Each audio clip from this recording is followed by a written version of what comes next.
Welcome to this video on the Taj Mahal, an architectural wonder often called the architecture of eternity. We will explore its history, architecture, and enduring preservation efforts. The Taj Mahal was commissioned by Shah Jahan following the death of his beloved wife, Mumtaz Mahal, in 1631. Construction began in 1632, mobilizing 20,000 workers under the lead architect Ustad Ahmad Lahori.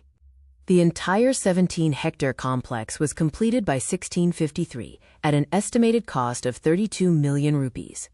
The design is a 17-hectare blueprint of absolute symmetry. It features bilateral symmetry across the main axis, bordered by the Yamuna River.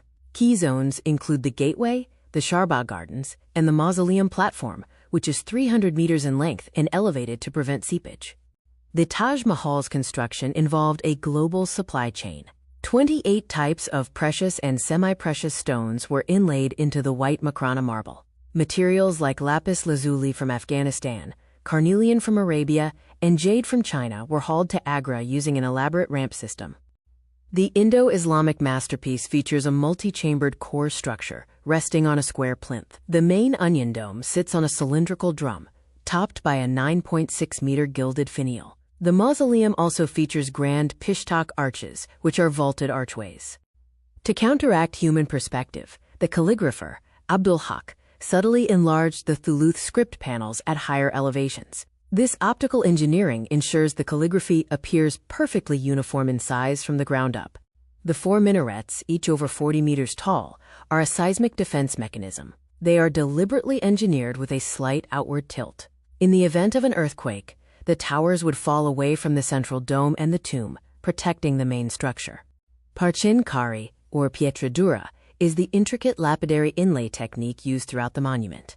Due to the theological constraint against anthropomorphic forms, artisans perfected abstract, geometric, and vegetative motifs, turning the marble into a blooming garden.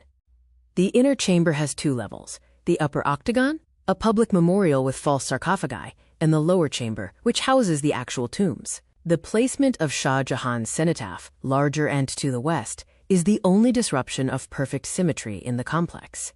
The Charbagh, or garden, represents the geometry of paradise. Walkways divide the area into 4 quadrants, with the Haud al-Kauthar tank at the center, symbolizing the rivers of paradise. Unusually for Mughal gardens, the tomb is pushed to the far northern end. The complex is divided into the worldly realm and the otherworldly realm. Red sandstone symbolizes earthly life and commerce in the southern half. Pure white marble symbolizes spiritual enlightenment and the afterlife in the northern half. The Grand Gate is the transition point. The Taj Mahal is more than a tomb. It is a perfectly scaled architectural manifestation of Jannah, or paradise, brought to earth. Every detail, from the materials to the optical illusions, was engineered to create an earthly replica of the afterlife from Mumtaz Mahal. The monument has faced threats over time. During wartime in 1942 and 1971, scaffolding was used to camouflage the dome. Today, threats include acid rain and falling groundwater levels, leading to the establishment of the Taj Trapezium Zone for environmental protection. Several myths surrounding the Taj Mahal have been debunked by evidence. These include the rumored Black Taj Mahal, the mutilation of architects by Shah Jahan, the claim that the site was a Hindu temple, and the misconception of European architects leading the design. The Taj Mahal, the crown of palaces, remains the jewel of Islamic art, frozen in symmetry, and a powerful symbol spanning the earthly and spiritual worlds.